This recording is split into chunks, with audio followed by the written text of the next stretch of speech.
Hello my good friends, welcome to the channel Digimon Explained. My name is Jesse and may I first ask for some forgiveness for having been gone for a while now. I was doing well actually, nothing bad on my end for those who might have been asking. Aside of the professional challenges, I was wrapped up in a project where I was working with someone on my other YouTube channel called Kongo Network. I wouldn't recommend to go there if you don't speak nor understand French, to be honest, but I'll put the link to that video in the description box for those who are a bit curious. But to briefly explain my disappearance and to make a long story short, I've been asked by the descendant of a Congolese king/authority figure to make a video with the information she got from the Belgian archives and other sources about the execution by hanging of the same king, meaning her ancestor, by the Belgian settlers/colonizers. The man was innocent and his whole imprisonment and ultimate execution was a setup by the Belgians to gain more power and access to resources. My collaboration with that person unfortunately knew some challenges. For a work that could have been finished in just a week, it took 3 if not more. On top of that, she wanted me to say things that were not academically nor historically verifiable in any source both online or in the archives, meaning that I've had to triple check our work before starting the voiceover and montage to delete that which was not verifiable, otherwise I might have and most certainly would have been called a fraud by historians or in other words the intellectual community. Alright. The work is done and I will now think twice before accepting just any random request, even if I'm quite happy with the results. Which brings me back to my most beloved franchise, Digimon, and you guys. I hope you have all been doing well and that you haven't been involved in anything naughty. Anyway, as I'm finally retouching Digimon, I'd like to start by taking it a bit easy and not dive right away into the Digimon universe, so I decided to discuss one of the marvelous fan-made Digimon out there. Andres Marrero mentioned me on Twitter in a tweet posted by Gail Kobold, who showed the work of a wonderful Brazilian artist named Fabio, a man who has some of the most amazing Digimon art out there. If you have a Twitter, please make sure to show him some support by following him and sending him my regards. The link towards his page is in the description box. The Digimon line we are going to be talking about in this video is one made for the Digimon Falcomon. Pay attention, we're not talking about the Falcomon from the 2006 Digimon anime. This one is to be discussed in the future, especially because of its Digimon historical importance. In this video we are going to be focusing on the Falcomon from Digimon Survive. You see, Falcomon's Digivolution line is one that is both intriguing but also one where I am a bit skeptical about the direction that was taken, both in terms of biography and in terms of the sense that it doesn't make.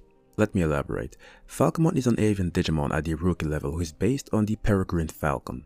A bird you must know because not only is it a gorgeous bird, it is also the fastest bird in the world with the highest measured speed coming at 389 km/h or 242 miles per hour. If you have troubles imagining how fast it is, Usain Bolt, the fastest recorded human ever, was clocked at a top speed of 44.72 km/h or 27.8 miles per hour. Can you imagine that next to the Peregrine Falcon, the fastest human ever recorded, Usain Bolt, is extremely slow? It's crazy, right? Some more information about the Peregrine Falcon. The bird is also the fastest member of the animal kingdom. In other words, it is the fastest living being. So it's almost as if there is something godly about this bird. Now, what did the Digimon developers do to Falcomon, the Digimon representation of the fastest member of the animal kingdom? Well, for starters, they gave it a somewhat similar profile to that of BIYOMON, another rookie level Digimon. Both of them have bird data in them and both are terrible at flight. BIYOMON usually lives on the ground and only escapes by flying away when danger is near, and depending on how it lives and develops itself, it can either become a Birdramon, the Digimon it aspires to become, or it can digivolve into Kokatorimon, a Digimon that can no longer fly through the air as its wing portions have completely been degenerated. Kokatorimon also overdeveloped its 2 legs, making the Digimon as a whole best suited for land and not for the sky. On top of that, it has a violently ferocious disposition. Falcomon's wings, just like BIYOMON, are also not very developed, which is why it is not much able to fly. And just like Kokatorimon, it does have powerful leg strength, which it uses to run at great speeds above the craggy mountains where it resides. This explains why its official champion form, Digimon, is also quite developed at the leg portions. And to be fair, it is when we start talking about Digimon and its other forms that my head starts to look quite constipated. Let me tell you why. Reason why I am not so much of a fan of having Digimon as Falcomon's champion form is because there really is very little references back to Falcomon. And with very little references, I'm talking about the claws on its legs. And aside of that, it's a bit hard to tell that one is a digivolution of the other. By the way, just a side note, I have the same opinion about BIYOMON and Peregymon and BIYOMON and Kongo, even if I really love how all three of them are linked story-wise. But anyway, the only way that Digimon as Falcomon's Digivolution makes sense to me is because of the following. You see, Digimon digital monsters are a manifestation of various data from historical figures, weapons, religions, plants, gods, etc. As far as I can tell, you can have a Digimon for just about anything. Now, you can say that inside a Digimon's DNA there's a mixture of a multiplicity of known and unknown data, sometimes even contradicting data, which leads to very unstable Digimon like, for example, Chaosmon Valduro Arm, a Digimon with the code name should not exist because it exists from absolute impossible singularities. That's why its time span is extremely short. Anyway, inside a Digimon's DNA you can also either directly or indirectly activate or awaken certain hidden dormant data of ancient Digimon who lived in a distant past. And Digimon is an ancient bird Digimon and is even called a living fossil. That is how I see Falcomon digivolve into Digimon. Something must have triggered some of its dormant DNA to make it take on this form. But hey, that's just a theory. A Digimon Explained theory. Thanks for watching. Imagine. We can say that Digimon is Falcomon's Kongo form in a sense that it is a Falcomon who mostly developed its legs and not its wings. Digimon cannot fly either. It has overdeveloped leg strength and is also extremely ferocious. Now, as we can conclude that Digimon is a Falcomon that couldn't live up to its flight potential, that is when the fan art made by Fabio Mestafoon comes into play. He created a champion for Falcomon called Peregymon, who I consider a perfect champion digivolution for Falcomon. Its name is clearly a reference to the Peregrine Falcon, which means that Falcomon truly digivolved into what it was meant to digivolve. And that can also be confirmed by looking at Peregymon's design, as it looks to have a bigger wing-to-body ratio. Aerodynamically speaking, it is the perfect way to be if you want the sky to be your playground. Be reminded that its rookie form didn't really have wings. On top of that, Peregymon's design is clearly one that respects Falcomon. Both have the brown color for the fur on their body at the levels of the legs and the neck. From the chest to the wings you have the green color. Feathers on Falcomon's snout is what you can find in Peregymon's wings. Also, on Falcomon's wings you have these 5 red sort of triangles which can also be found on Peregymon's wings and chest, and both have blue eyes. What changed are, for starters, the claws on Falcomon's arms and foot. These are gone when it digivolved into Peregymon, which absolutely makes sense. You see, bird claws are diverse and vary between the different bird species, and their role is essential for a bird's survival, lending to more than just perching or grasping. Depending on the bird, the claws can help to swim, climb, and especially for the Peregrine Falcon, for catching the victim after a strike of tremendous force. As Falcomon is a Digimon living in high altitudes, living on 300-meter tall mountains, we can assume that it had to be stimulated and motivated enough to train its wings and become Peregymon. The quote-unquote lazy Falcomon, who preferred to not give it much effort, took the route of Digimon and developed its legs instead, and maybe that's why it was able to successfully awaken its dormant ancient DNA. Another interesting addition on Peregymon would be the sort of cranial skin protecting its head, which reminds me a lot of the one of Greymon, who also has a cranial skin that hardened in a way that it is covered in a rhinoceros beetle-like shell. The shell is perfect for protecting the head. All in all, Peregymon is a perfect champion form for Falcomon, from the name to the design and the overall respect for Falcomon. This is something I'd have wanted for BIYOMON, to be honest. And speaking of, there is a fan art out there where someone called Shenuka drew BIYOMON's final digivolution and called it Final Phoenixmon. I don't know about you, but this mega form for BIYOMON does make a little more sense than Phoenixmon, at least to me. Let me know in the comment section what you think about it. Peregymon will then digivolve into its ultimate form called Ventimon, and we'll have to take our time to explain this one because there is much that can be said. After doing some research, I learned that in ancient Greek religion and myth, there were wind gods called anemoi, where each ascribed a cardinal direction from which their respective winds came, and were each associated with various seasons and weather conditions.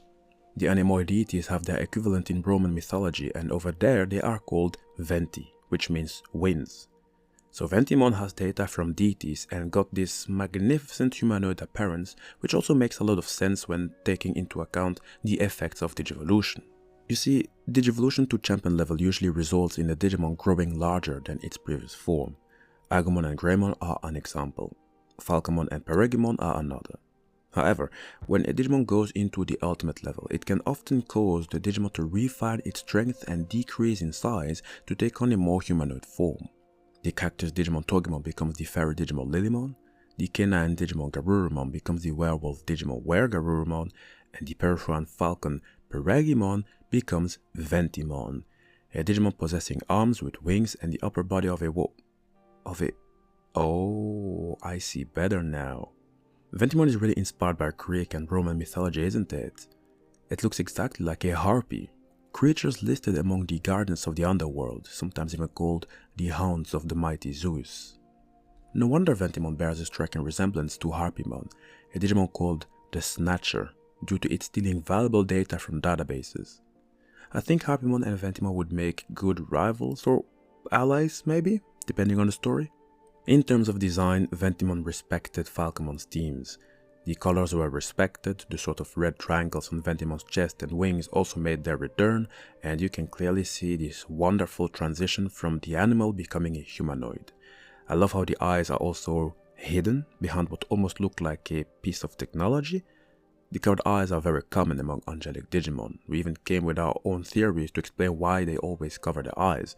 If you haven't already, please make sure to check out the link in the description box. So all in all, Ventimon as Falcomon's ultimate is very fitting, very suitable, and I love that it became a Digimon with the appearance of a woman. To finish, we have Falcomon's mega form called Sigrunmon. And before I go about explaining it, I must say that I really adore the design. From the details to the bow, this design is simply incredible, and I would give it, along with the two other forms, a perfect score. Sigrunmon's name is highly likely a reference to the Valkyrie Sigrun. This would mean that we aren't talking about Greek mythology anymore. Now we are in Norse mythology. You know, with Odin, Thor, Baldur, and all of these revered characters. You see, a Valkyrie is a female figure who guides souls of the dead to the god Odin's hall Valhalla, the hall of the fallen. Sigrunmon might play a similar role, I would even say along with Valkyrymon, another Valkyrie Digimon. You have got to love how Digimon is perhaps the only series that refers to so much. I simply love it. Anyway, considering the Valkyrie data, it's not much of a surprise that Sigrunmon looks like a final form Digimon, and one that has this sort of holy warrior type of look. I might even dare and say that maybe it could have an angelic heritage too, because when I look at the end of its ponytail, it looks like the hair is being held together by a holy ring. A holy ring is worn by several Digimon and marks them as holy species Digimon, and again, Sigrunmon definitely looks holy. In fact, you can even see wing logos on the bow, knee pads and chest armor. Could be a reference to angels or maybe simply a reference to its bird heritage. If there's one thing that I find maybe a little bit unfortunate is that the triangle on its chest is not the 0 unit symbol. It would be very suitable because the 0 unit symbol is identified with the mythological Keter, also known as crown. It refers to the things that are above the mind's abilities of comprehension. And Sigrunmon appears as one who might have been tasked with certain objectives that common Digimon might not necessarily comprehend. I mean, think about it. It might have gotten instructions by a deity Digimon like, let us say, Shakamon. The potential for storytelling is endless. And Sigrunmon has a trademark weapon, the bow and the arrow. The arrow has a very interesting design. The end took on the shape of a bird with a sharp beak. That arrow will shine golden once it is about to be fired. What mystical abilities would it have? Is it going to be similar to Angel Woman's celestial arrow, also known as Heaven's Punishment? We do not know, but again, the design to me is one that should be officialized by the Digimon developers. It deserves its spot inside the Digimon universe. Oh, there really is so much talent out there. Hi guys, this is the end of the video. Glad to be back and very glad to make Digimon videos again. I think it did me lots of good to be away for a while because I suddenly feel more motivated and realize how much I really love doing all of this. please make sure to send this video to Fabio on Twitter. I want him to know that his work does not go unnoticed and that I would take great pleasure in reviewing the designs with all of you guys. Also, don't forget to write in the comment section if you believe that Final Phoenixmon makes more sense for a BIYOMON Final Digivolution or not. Make sure to write stories for Peregymon, Ventimon, and Sigrunmon, because I believe that Digimon are more than just design. Digimon have their story, they have their background story, and I love it when people pay more attention to it, okay? So maybe to help Fabio and future Digimon artists, make sure to write compelling stories or theories if you want, that could inspire more and more. Anyway, in case you guys are new, please make sure to drop a like and to subscribe. It means the world to me. I know that all my videos are placed in particular Digimon playlists, which are always updated. That way you can catch up on newer and older videos.